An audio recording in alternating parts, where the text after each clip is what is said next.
belt. So for us, the purity of the product, the purity of how it was cultivated, how it was extracted, that it was free of anything that you would not want in the bedroom was paramount to how we wanted to make a product.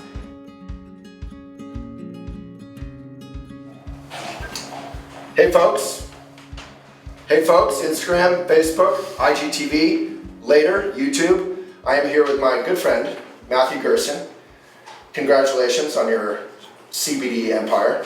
Not quite, but thank you. Yeah, so today I had a very simple request of you, and I appreciate you coming to talk with me about it, which is when I go to a store, if I'm not wanting to get high, but I do want to use CBD for whatever, insomnia, pain, whatever my situation is, how do I distinguish kind of not good CBD crap from brands with integrity? Because right now there's a gold rush of CBD businesses. You just said how many? Over 1,000. 1,000 CBD like companies. In a year and a half. In a year and a half, it's insane. And some are great, and some are not. So we are taking questions, Instagram, Facebook, please ask all your questions. We've got an expert here who's in the trenches.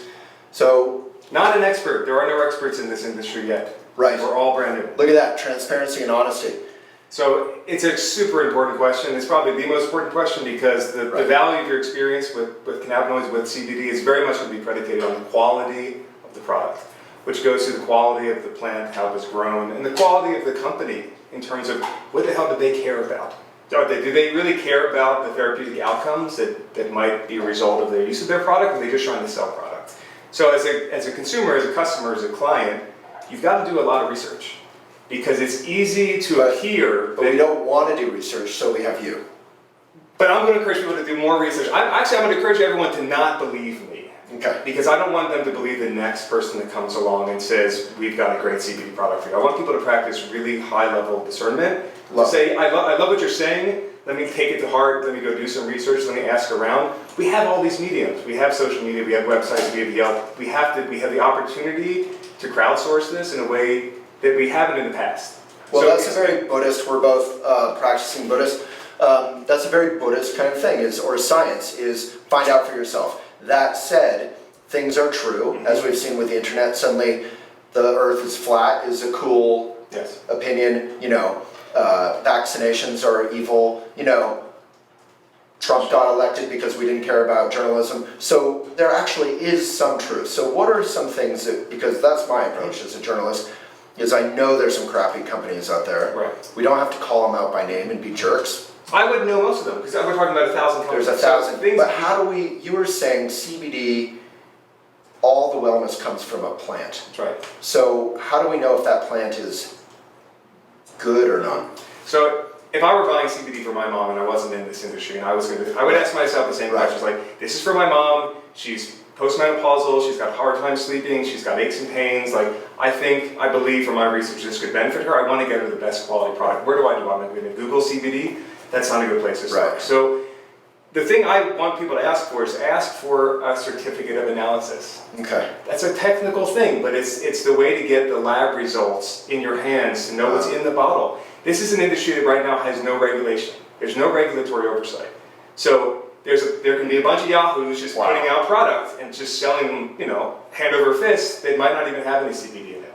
And that's for me, we feel like some type of moral outrage around that because for 6 years we've been seeing what the possibilities are if you get the good product. So asking for a lab result, the company should make that available to you. It should tie to a batch number on the product. So you can actually say, oh, this isn't just some random lab results. It's actually for this batch of this product that I purchased. So this certificate of analysis, could I go to people's websites and find it? Or do I have to call them up? They should have a link to it. They should, upon request, or you can email them. If it's hard to find, go to the next one. Do you have it on your website? We have it available. You can just download it. So I can go to your website and find it? That's right. Wow, cool. It's important because the way what's happening right now is that there's not a lot of integrity with what's on the packaging. So people don't even really know what's in the product. So you need to do that little bit of extra research. Well, so an analogy is, you know, I've interviewed Tim Broad of the local honey, Highland Honey here. So his honey is raw. Raw is not regulated, that term. So literally you could cook all the honey and cook all the good stuff out of it and still call it raw. Which is isolate. Right. So a lot of people are asking right now, like, what is CBD isolate? CBD isolate is Isolate. Isolate. Okay. It's most of the CBD products on the market today are isolate. And what does that mean? It's basically taking everything else out of the plant, except for the cannabidiol, except for that CBD. Right. So it's white sugar. So what we do, that's not good. Isolate, not good. I wouldn't say it's not good. If that was the only option I had for my mom, I'd say let's give it a go. But we know that there's a lot of scientific evidence that the plant works better in conjunction with the other cannabinoids, which would be, meaning it's a holistic plant. It's got different. It's kind of like you want your fiber with your juice. It's healthier. Right. So you don't want to strip out all these things. Actually, you want them in there, and that would be called broad spectrum or full spectrum. The reason why everyone's using isolate is because it's cheap. It's cheap. Why it's literally twice as less expensive than a broad spectrum. Wow. And you can still say CBD, it's great. And that's what mostly is out there, especially in drinks or in food product. People are just pouring this stuff in there and using it as a way to differentiate from other products in the channel. So do you do any isolate? We don't currently do any isolate. Okay. And perhaps there will be a delivery format. Like, we do odd things. We started doing applying products to the genitals as a way to deal with sensory enhancement and pain reduction in the context of sex and intimacy. So like lube? So lubricants, arousal oils, and then we made suppositories.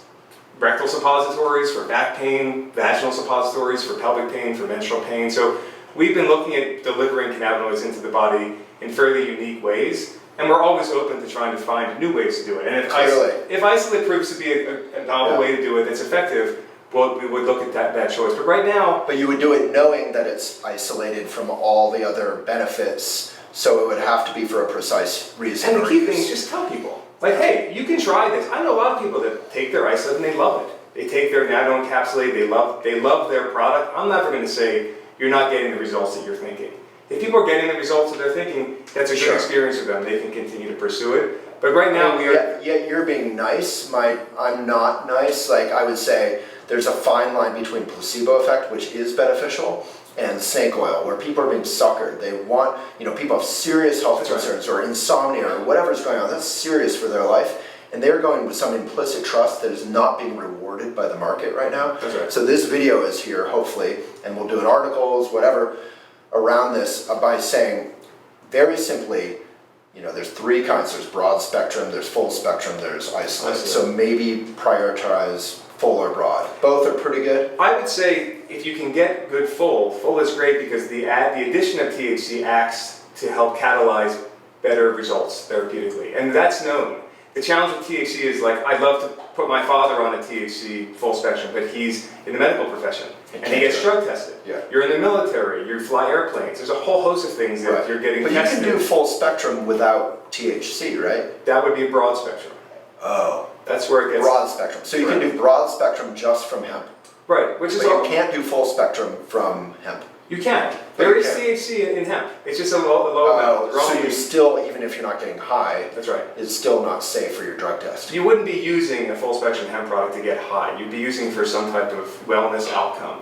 But if you're tested, you have to be concerned about testing positive. And that's really important. So we felt that as much as we would like to sell a full spectrum product, the industry's not evolved enough yet. So there's full spectrum, broad spectrum, isolate. That's right. So broad is like a pretty good area to be in. It's safe if you're flying, if you're a doctor or whatever. Yes, if you get the lab test and the company can prove that it's free of THC. Okay. And because there's a lot of what's going out there's going out very fast, and so sometimes people are pushing things out before they get the full lab results. And you made the analogy, I think, which I love, about kombucha. Was that you? Someone said, drinking. What's the alcohol content? Yeah, like kombucha, kids are drinking it, at little birthday parties. This is my biggest pet peeve, and this is one of the things I'm really upset about, and I really want to try to communicate to your community, which is when you go to the shop, whether it's Erewhon or Walgreens, whatever it might be, you see the bottle and it says 1,000 milligrams of phytocannabinoid-rich hemp extract, or hemp oil, and you go, look, it's 1,000 milligrams of CBD. Patently false. The company, in many instances, wants you to believe that you're getting 1,000 milligrams of CBD, but you don't know what you're getting unless you know the potency, like the alcohol content of that oil. Because they're giving you the gross volume of the extract that we pulled out of the plant. And you can't absorb that? No, you can certainly absorb it, but the percentage of CBD and other cannabinoids could vary from 30% or up to 90%. So like chocolate has That's huge range. perfect. Okay. Like dark chocolate. The 20% cacao, is it 80 or 90% cacao? Right. And that makes all the difference. Especially If if it's you're trying. Hershey's, it may be 1,000 milligrams, but Right. you're only getting like whatever. That's such a good metaphor, Waylon. So, you can experiment with all of these products, and the real challenge in not knowing Come forward a little bit. not knowing the potency is for dosing. And we have an industry right now which the medical establishment is trying to get their arms around, because we don't know how to do potency or dosing guidelines. There's no risk, which is great. We've got 10,000 years of usage of this plant. There's no big downside. The downside is if you take extraordinarily high doses of CBD, 10,000 milligrams, you could get diarrhea and Right. you could get sleepy. These are two of the known downsides, Right. but there's no real serious risk. The But risk other than spending money on a not great product, or if you're way overdoing it, which is never recommended for anything, right. there's not a big downside. There's not a big downside. Again, to speak to it, there are certain classifications of drugs that do interact with CBD. And that is important, that if you are on drugs like blood thinners, you should talk to your doctor and say, hey, I'm looking at doing CBD. Have you done any research? Hopefully you have a physician that's open to that. Or you have to do, again, some research on your own. Wow. Because there is a nominal amount of interaction with drugs, but it's one specific class of drugs. And you just have to make sure you're not going to be compromising those results. So on your website, you have tons of information, right? We are really committed to not getting people to buy our product. Right. We're committed to people understanding as much as they can about this emerging phenomenon, which has been around for a really long time. So we're trying to lead with education. So the more educated you can become, you can help educate your friends and your community, because there are no real leaders right now in the space educating. So we've been doing this for 6 years, which in this industry is like we're grandmothers, we're grandfathers. We've been doing it for a really long time, and we started making these products that go below the belt. So for us, the purity of the product, the purity of how it was cultivated, how it was extracted, that it was free of anything that you would not want in the bedroom, was paramount to how we wanted to make a product. When we saw the industry being flooded with a lot of subpar products, and for example, what's a subpar product? You're selling a wellness product and it has MCT oil. And it says MCT oil, so great, it's an all-natural oil. And then you look a little further and say, well, where's MCT oil come from? Palm. Palm's one of the most destructive plant, cultivation. Palm oil goes by like 800 different names. It's crazy. Unless you make sure that your MCT oil is sourced from coconuts, which you can. And then, as of 2 years ago, the first USDA organic coconut MCT oil came out. So we've always adopted the organic option.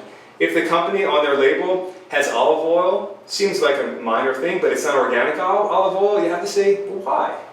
Why are they cutting a corner on one of their primary ingredients? You have to kind of be a little bit of a detective. Look at all the ingredients. As I'm making products for my mom. So look for organics. That's a huge sign. If it's organic oil. Well, all the secondary ingredients. The USDA is just starting to certify organic farms, and that's just happening now. So it's hard to get USA Organic certified CBD oil. I get that, but the oil. But all the other ingredients. The other stuff. That's huge. The other botanicals. So that's an easy shortcut, is if the company is investing in organic oil or whatever, they're probably willing to spend that money and get that quality for your health. And look at the packaging. Are they trying to go FSC certified? Are they post-consumer waste? Are they just really slick and aesthetic and beautiful, but it's just filled with a whole bunch of waste, and they're not being thoughtful about the downstream consequences of how they're putting a product together? Are your products pretty good? You'll like this. We engaged a firm that started as a spin-off out of Patagonia. They did a full life cycle analysis of our entire supply chain to make recommendations for how we could become more eco-responsible. Thank you. So the first thing we did was we traded out all of our paper for 100% post-consumer waste FSC certified at a cost of 3 times the price. But how can we not do this? We're building an industry. I don't want us to have to retrofit things later. We're trying to instill practices now. That's why your platform is so important. We can get the companies out there to go, you know what? People are going to gravitate to the companies that are doing right by the plant, doing right by the planet, and their clients from the get-go. And it's not just a PR or press release. Love it.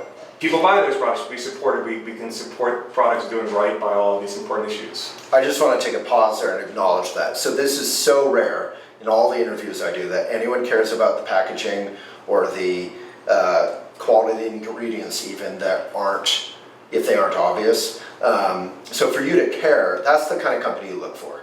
And I'm not saying that so we do work together as sponsors, partners, but I will say anything I ever want to. I'm a journalist first, and I'm mission driven, as are you apparently.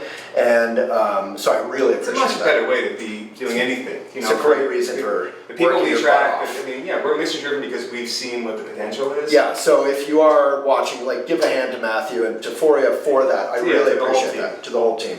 That is so rare for any company you're finding in Whole Foods, which I now pronounce Amazon, or any grocery or any product you're buying in the US. So thank you. Yeah. And it matters. We're drowning in plastic, our dust is full of plastic, our rain is full of plastic. But I'll be the first to say, Yeah. we're not perfect. No. And so for me, there's aspirational aspects. Yeah, So, well, it's not about being perfect, no one is, right? and but look at Patagonia, look at how they Yeah. started, and they're not anywhere No. close to being there No. yet. It's still, But they're transparent and they're mission driven, and that's all I ask for. That's right. So a company that's saying, we have the best CBD product, we have this, we have that, patently false. We don't have the best product. We have the best product that we know how to make today. Right. There's the emerging... You probably throw down with anyone saying, we got some quality, but you never...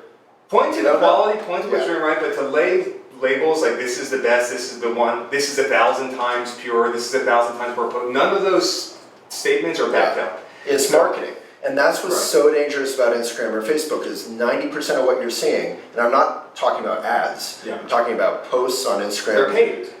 Or they're coming from a promotional point of view. Right. People are promoting Yeah. something instead of talking about the reality of it. Saying, well, it's not perfect and it's really complex to understand.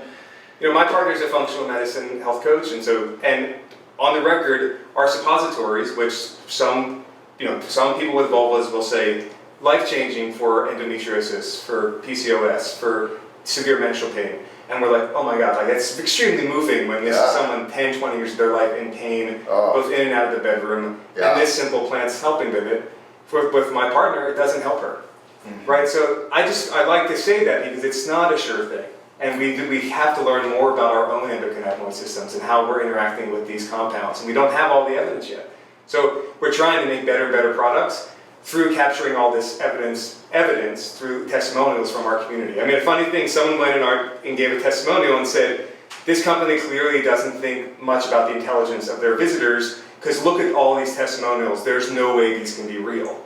And we had such a good laugh in the office because since day one for 6 years, we're gonna let people share their stories. And they do. And you read those stories and they're extremely moving, so I could see how someone would say, they sound too good. Someone wrote these. Yeah. So we encourage people to read through them. Yeah. And I think we all have our bullshit detectors are hopefully more refined now. We can tell when something seems a little bit off. If there's no social media engagement, if no one's commenting, but they have all this activity on their testimonials, where's their community? Is this really a community-driven brand? Is the brand listening to the community and serving the community, or is there something else happening?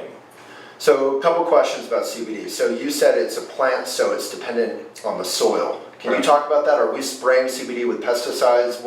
Unfortunately, we're in a really critical juncture right now, the industry is, because a lot of farmers are looking for new crops to cultivate, and a lot of tobacco farmers they're looking at how to put their land to use. The big ag industry is looking at cannabis and hemp. Big farmers looking at it. Yeah. There's a grace period right now. Where this is all small time. I've heard that Pepsi and Starbucks are both coming into the space next year, probably with a drink that's an isolate. Right. How are they going to propel that demand?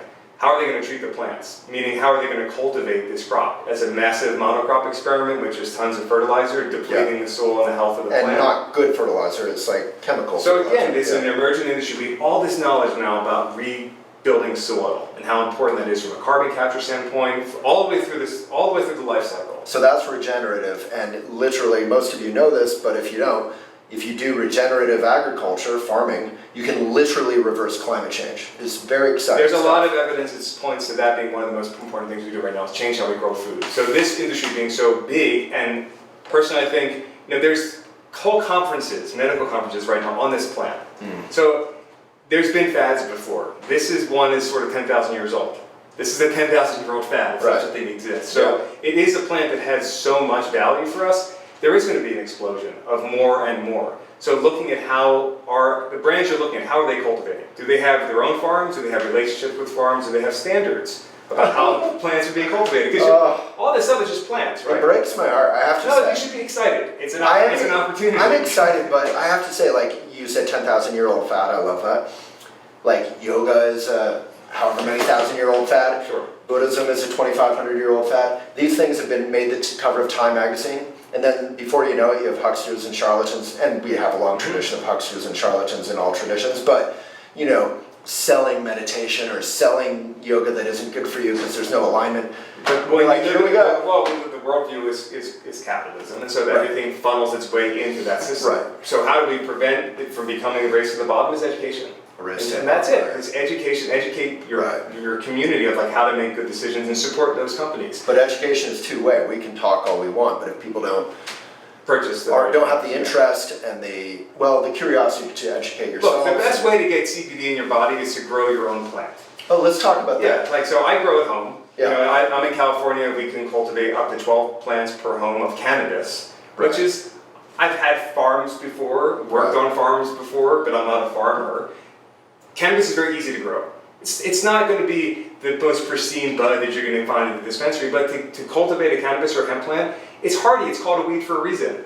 You give it some good soil, you give it some good sunlight, and you water it. And in one season, in 4 months, you could probably get more than enough CBD and other cannabinoids and terpenes for your whole family's needs for a year, if not longer. And there's a lot on YouTube about how to cultivate a hemp plant. Do I have to know what terpenes and cannabinoids? You don't need to know what that stuff is, but it's really cool. It's really cool stuff. So can I grow CBD at my home that doesn't have pot in it? You can. Like from and hemp? there are seed banks online. You can buy hemp seeds. And organic? The Farm Bill earlier this year sort of legalized the cultivation of hemp throughout the country. And if the cops break in, you have your hemp certification, you're like, it's hemp. I'm good. That's right. Okay. And so you have to make sure that you're not buying the wrong strain and putting something in the ground in a state that you can't cultivate that. But hemp probably looks exactly the same. They look very similar. Yeah. It's the same species and genus. It's their cousins. Yeah. Essentially we're going to do away with that. The separation of the two. That's really it's a legal issue right now, more than anything else. But I really encourage people to cultivate it because it's a beautiful plant that we've been cultivating for so long. And it can be, you said, for like 5 or 8 feet. Yeah, 5 or 8 feet tall, and you can put it into a crock pot, you can do an oil extraction, all on YouTube. It's like really easy. So cool. And then if you can send your oil to a lab and find out what's in it. And then like you grew the plant, it's part of you, you watered it, you took care of it, you had a relationship with it. Personally, I believe that medicine will be more effective to your specific needs because you cultivated it. You had a relationship with it. Right. I mean, this is a relational... It's like farming in your backyard or... What's really interesting right now, like I grew up in a family of physicians, and the tradition of medical science looks at breaking things down to their component parts and isolating it, right? So we want to know, what does this one compound do? And then once we figure out what it does, we want to synthesize it, patent it, own it, and sell it back to people. Like that's the pharmaceutical way. This plant is busting that all wide open. Right. Because if you take all these component parts apart, you lose some of the magic, and that's known. So it's unknown right now is how are we going to go through clinical trials with this whole plant to effectuate really profound outcomes, because they're real and they're significant. And there's a lot of scientists and medical doctors that are really, really excited about the potential.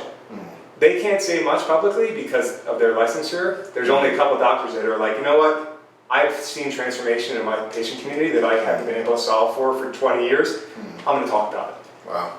And they do. Who are these doctors? For us, in our industry, it's a lot of OBGYNs. It's doctors that are focused on pelvic health, anxiety, depression. And they're probably out there. Research, find them. They don't have a lot of options. So we started our company 6 years ago after Sir Richard's because there were 23 drugs in the market for male sexual dysfunction. There were none for women.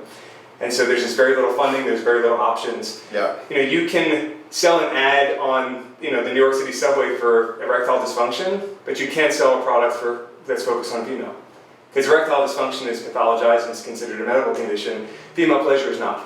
It's a luxury. Wow. So there's a lot of latent sex. Is that really true? You can't put a... You cannot. Wow. There's a campaign right now through this company, Dame. They're a vibrator company, and they were pushing on like, hey, where's the equality? Dame's our second favorite partner. They're great. Yeah, they're amazing. So, so pesticides on CBD. Is there a way to know if it's crappy earth, crappy soil, or good? Well done. Again, if the company's not sharing that with you, assume that there's a reason why they're not sharing that with you. That's the best way to. And even if they're sharing it, do you trust them? Like, oh, we grow on the beautiful. It's hard. It's very easy to present a certain image. Where is your stuff grown? We've Oregon from one of our old friends, Freddie, and right here in Fort Collins. Okay. And so this one here in Fort Collins is one of the first to be USDA organic certified. A small portion of the acreage, which we're first in line to capture the biomass from, because that's just been part of our mission, is to always find and use organic whenever it's possible. We've had to wait, right, because the USDA is just getting involved in certifying farms, so it's slowly happening. So that is a good seal to look for. Right. And how are people farming? And are they telling the stories of their farms? So we'll go into question round. How's that? Yeah, let's do it. It's nice and hot in here. We have to have all the air conditioning on today. I was going to unbutton my shirt, but Waylon said that's his and his alone. So. Yeah, no, we're all Beto are working here. I do want to take questions, but first, you are offering all of our readers a discount today, which is Foria 15. Is that the code? So you go to ForiaWellness.com and you enter Foria 15. Yep, and if you don't want to purchase, sign up for the newsletter, read the blog post. We have a phenomenal PhD that really does the deep dives in looking at depression and looking at neuroregeneration for dementia, looking at menopause, looking at issues that we're not really writing about a lot. This is the opposite of most sponsor videos where I'm like, yeah, there's a discount, and people are pushing it on me. You're like, no, don't bother buying anything. I do want to say it can be expensive stuff, so take advantage of that discount, Foria15 at ForiaWellness.com. I trust you guys, and I don't trust, I begrudgingly trust any company, having been in the natural products arena for many years. So question round. All right, from Linda Friesma, how is CBD oil made? Is it cold pressed? Is it diffused in a carrier oil? Question mark. One pause real quick. Can people hear that question loud enough? I think you should come right up and say it. Okay. From Linda Friesma, how is CBD oil made? Is it cold pressed? Is it diffused in a carrier oil?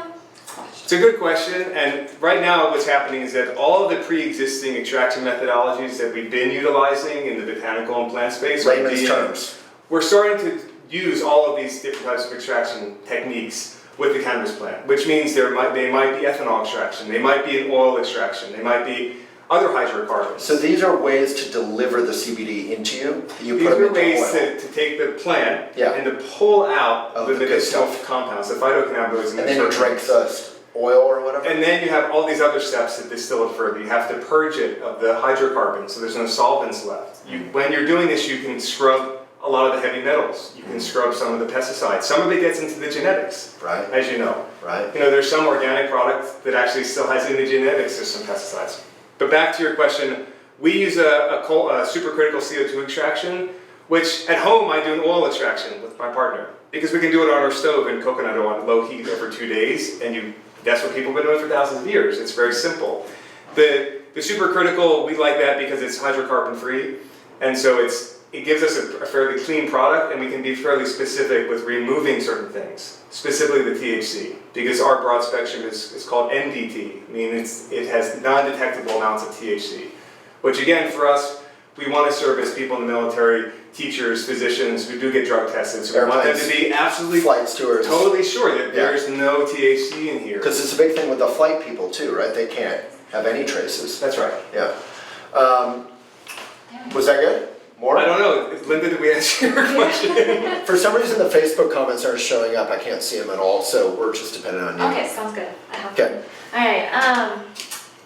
From Jean Raimondi, is CBD effective when it in a carrier oil applied to skin?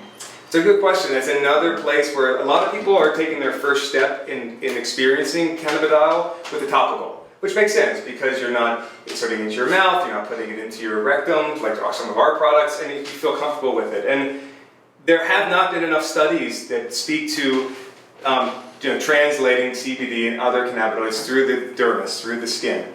What we do know is that there's a lot of people reporting significant benefit, whether it's for a more surface pain or an Alzheimer's or a joint pain. I have dry skin on my elbows. I take our sublingual and I put it on my elbows because it's very anti-inflammatory. And it feels like it helps. Whether it's working at the root, like systemically, or it's helping with symptoms, the evidence is not there. But there's a lot of CBD creams out there. Here's the thing you need to realize is that they're we are covered in cannabinoid receptors. We have an endocannabinoid system, and this is really cool. The body produces up to 1 billion endocannabinoids a day. A day. We didn't know this whole system existed until the 90s. And this system, one of its primary roles is to help with homeostasis across all the other systems of the body. What does that mean? Health balance. Balance. It keeps your system in balance through a network of communication channels. One of the more really fascinating things that is just coming out now is that the microbiome, which some of your readers might have heard of, there's your gut health. The gut health, the second brain. You produce serotonin in your gut, and that we never understood how is the gut communicating to the brain, because there's all these neurotransmitters there. It's through the endocannabinoid system. So it's this information highway. So if you look at, do we need CBD? No. We're producing it every day. Are we perhaps deficient? Are some people more deficient? They're looking at a blanket term called endocannabinoid deficiency syndrome, which because of poor diet, because of toxins, because humans produce way too many things that the earth does not know how to break down, that our bodies do not know how to break down and compost, because we are compost heaps walking around. Right. You take plastics into your mouth in the form of food coloring or thousands of other forms of plastic. Your body does not know how to deal with it. Yeah, one of our friends and our writers, Plastic Free Mermaid, recently was talking about, we eat a credit card of plastic every month through our cans, through whatever. And then we're just walking around with it. So if your endocannabinoid system is compromised, perhaps taking it in from plants, like from cannabis or from hemp, can be helpful to maintain that balance for whatever condition you might be dealing with. So again, a lot of evidence isn't there. Like we like to say, not so much proof, but a whole lot of pudding right now. We have all this collective knowledge that we've been sharing with each other as people sharing our stories of how this plant's helped diminish some form of suffering and help in some other way. And that's what we have to go on right now, and then build the research, which is going to take decades. So speaking of, are you going to develop a CBD pudding or? No, I'm not a big fan of putting CBD in your food or drinking it. I was kidding, but good. This is an important thing. It's the least efficient way to absorb it into your system is eating it. Well, so CBD is sold at all the cafes in Boulder as water soluble, usually, I think. Right. Is that a good or bad thing, or? I have my own personal beliefs on it. We wrote a deep dive article on it, which is just sort of a pragmatic look at nano-encapsulation or making this compound water soluble. That is a fat soluble compound in its natural state. We err towards the least amount of adulteration possible. I don't want to mess with what Mother Nature's change it as little as possible. Now, for some people, they want to be able to eat it. They want to be able to pass through the gut. So doing that nano, it's not truly nano. That's just jargon. Doing that practice might work for them, but they have to make sure that in doing that, other plastics and other chemicals are introduced into the process, whether it's a sonic or as other type of emulsification.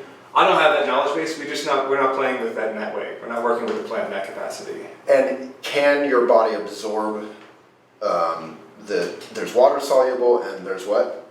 Fat soluble. Fat soluble. Right. So which one can it absorb better? Well, if it's a nano-encapsulated, it's water soluble, it can pass through the gut. Yeah. If you're taking an oil-based product, you really want to have some fat available in your blood, so the fat will help your body absorb it. We put our product in oil, which is fat, so it's carried into the system already with that fat available. So oil should be pretty darn good if it's good oil. If looking at using CBD and looking at the delivery systems, perhaps the most least effective is eating it. Nano aside, let's not talk about nano. The second best is to do it sublingually. And that's really important. So if Which means in your mouth? If you're taking a tincture, which is a lot of the product, is you don't want to just put it in your coffee and swallow it, or put it in your mouth and swallow it. You really want to swish it around for up to 2 minutes. Wow. And it sounds silly, but you have all these ducts and all this way to absorb it into your bloodstream right under your tongue. And you should feel the results a little bit more profoundly and a little bit more acutely by doing the swishing. And then you also get the benefits of anti-inflammation on your gums. The third probably the most effective and quickest way to do it is through a vape pen or a nasal inhaler, which not a lot of people concerns around vape, right? I have concerns about vape. We spent a year researching putting a vape pen onto the market. Here's our vape pen. This was a labor of love. And you're proud of it. I'm extraordinarily proud of it because I can almost guarantee you that if you have a vape pen in your pocket or in your house right now, you should recycle it or throw it out. It's really that bad. It's part of the industry that is mostly being informed by the e-cigarette, by the Juuls of the world, some of the most worst people on the planet, causing all of our kids to get addicted to nicotine again. That's informing a lot of how this harbor is being created. So how's this different? A number of ways. The most important thing to look at on a vape pen is it cut? Is the oil cut with any agents? The most common cutting agents are propylene glycol, vegetable glycerin, or MCT oil. Those sound bad. PG, or PGE, PG is what's used in the nicotine, the e-cig space. At high heat, there's a site called projectcbd.org, great nonprofit education, have been doing this for like 10 years. A great place to go for deep research. They did their own clinical tests and showed that at high heat, that PG turns into formaldehyde, which is total carcinogenic. Yeah. So here we are trying to deliver a wellness result, cutting it with an agent that we know is toxic, and it's so common in the industry. Most of these pens are cut, so we did not want to cut it, therefore it crystallizes. So we just used botanicals. So there's some cacao and there's some mints, just some botanical extracts. And people have to deal with the fact that it might crystallize though, and you have to put it in the sun to heat it up. We felt like that was worth it to get a clean product. Yeah. The hardware itself, most of them are throwaway. Your favorite. Just disposables. Oh, you use it for the weekend, you throw it away. Yeah. Most of those are really cheap and they overheat, causing all kinds of other consequences. You're burning the guts of the pen and inhaling that. Which is plastic, I'm sure. Which is plastic. So this pen is all ceramic and it's glass. Really? Wow. It's just a good for you. That being said, we don't want people to hit this pen all day long. Right. Because we don't know, as a species, the long-term downside of vaping something. You're taking a vapor into your lungs. That's pretty cool though. Can I see that? For acute anxiety, for acute stress, this is the most... So this is ceramic and glass, it's heavy. It's glass and ceramic on the inside. Wow. So it's really good if you... Beautiful too. A lot of people deal with acute anxiety in our culture, and they're heavily medicated for that. So we have a lot of, again, anecdotal evidence that people are cutting back on their pharma meds and using this when they're having anxiety attacks. Because it's so common. We're heavily medicated people because we're so overwhelmed and stressed out. So I like this because it's so fast acting. You can get that deep breath, you can feel resourced. But for daily support, hitting a pen all day is not the best way. Yeah. Cool, super helpful. Anything else? Yes. All right, so Charlene Brown asked, are there committees regulating it, CBD, or at least grading it? To our knowledge, there might be some new organizations being formed. We're unclear as to whether they're being powered by other brands that are coming on as kind of third party. We're going to oversee this and validate for you. Right. We're trying, I was one of the first B corporations with Be Conscious like 20 years ago. Nice. We brought them to Boulder. We're trying to submit ourselves as a B Corp. So B Corp is a fantastic organization of mission-driven companies that you can trust. They put To some in the degree, process. it's not a blanket, but there are companies that are making stakeholder, Compared with the rest, pretty damn good. very good. Yeah. We don't know if they're going to accept the cannabis company yet. Same 1% for the planet. So there are some pre-existing orgs that we're trying to align with. For those of you out there that are looking to do a startup, create a foundation that can come and provide some real third-party oversight with some real rigor to this industry because it's really, really needed and it's growing really fast. And it would be a successful venture and we would certainly support it. And third party is key because when it's industry regulated, like for palm oil, there's sustainable palm oil, it's an industry creation. It could be good, it could be bad, it could be better, who knows? Right. Because it's the foxes regulating the foxes. That's right. We need the hens to regulate, whatever. Something like you got that, yeah. Okay, next. From Jean Robinson, can a person be allergic to CBD? That's a good question. I think people can be allergic to anything. So if you are going to experiment with CBD, you have to just titrate and go really, really slow. Do what? Titrate? Titrate, so slowly, you're trying to find your sweet spot, right? So this is very personalized. Start slow. You got to start slow and you really bring it into your system slowly and journal. And we offer some wellness tools that speak to how you can slowly build a relationship with CBD. And then if you know yourself well enough, you have to see if you have any symptoms or showing any signs of reaction. Right, listen to your body. Correct. Always good. For me, it made me a little bit relaxed. That was about it. It wasn't. That's good for you. THC. That's good, right? You helps you focus. My mom's a huge fan of my CBD. No, and I found it a little stinky, even mixed with other stuff. I don't love that sort of dank smell. Yeah. So, what do you recommend around the smell or the taste? I mean, I encourage people to DIY it a little bit in the Yeah. kitchen. You know, you can add things that you liked. You can Right. flavor enhance it. You can add some other things that Right. you like the smell of olfactory, whether it's lemongrass or lavender or something else you can take in small amounts. Something to sort of mask that smell, like chocolate is often used. Yeah. Yeah. I mean, we try to take out a lot of the smelly parts of it for that reason, because some Right. people have, but the smelly parts in a lot of instances I bet. have good medicinal That's value. good, yeah. Right? So it's a I little don't bit want of to a get trade-off. rid of that. I want to just sort of put some other good stuff on it. Right. Yeah. But you know, one solution for you might be our suppositories. Up my butt. Yeah. That's a great solution. You know, lower back pain is one of the primary reasons we get overprescribed opiates. There's a lot of lower back pain in our culture, how we sit, how we move our bodies. So, you know, the whole pelvic girdle is innervated with cannabinoid receptors, which means that you can insert. That's a hell of a half sentence, by the way. The whole pelvic girdle is Your pelvis is border. You know what a pelvic girdle is. Innervated? Innervated. So it's Innervated with what? did you say? cannabinoid receptors. Cannabinoid receptors. Say that 5 times. This is what we talk about all day I long love in it, the yeah. office. So Yeah. whether it's you're taking it for vaginally for menstrual pain or other forms of pain, or you're taking it rectally, if you have lower back pain, if you have pain in that region, Yeah. it can be very effective. And so it can help you Yeah. perhaps diminish the use of opiates. if I'm you're from on the opiates corner of for the pain. demographic who is open to most anything before sticking it up my butt. You'd be surprised how easy it is. There's I also would be clinical surprised. there's also clinical evidence of apoptosis in prostate cancer cells from CBD. What's what? CBD has been shown in To help. one study to kill apoptosis, to cause cancer cells to die. Wow. So that's very promising. And you have to put it suppository. No, but Anyway. I use suppositories as a preventative measure because there's colon cancer in my family, Sure. and BPH and prostate cancer is an issue that most men will have to face at some point in Sure. their life. So I'm guinea pigging it for the rest of the guys out there. Thank you. And in the meantime, I sleep really well, and I have less lower back pain and less sciatic pain. Right. And it's really not such a big deal. Cool. All right. This is from Instagram.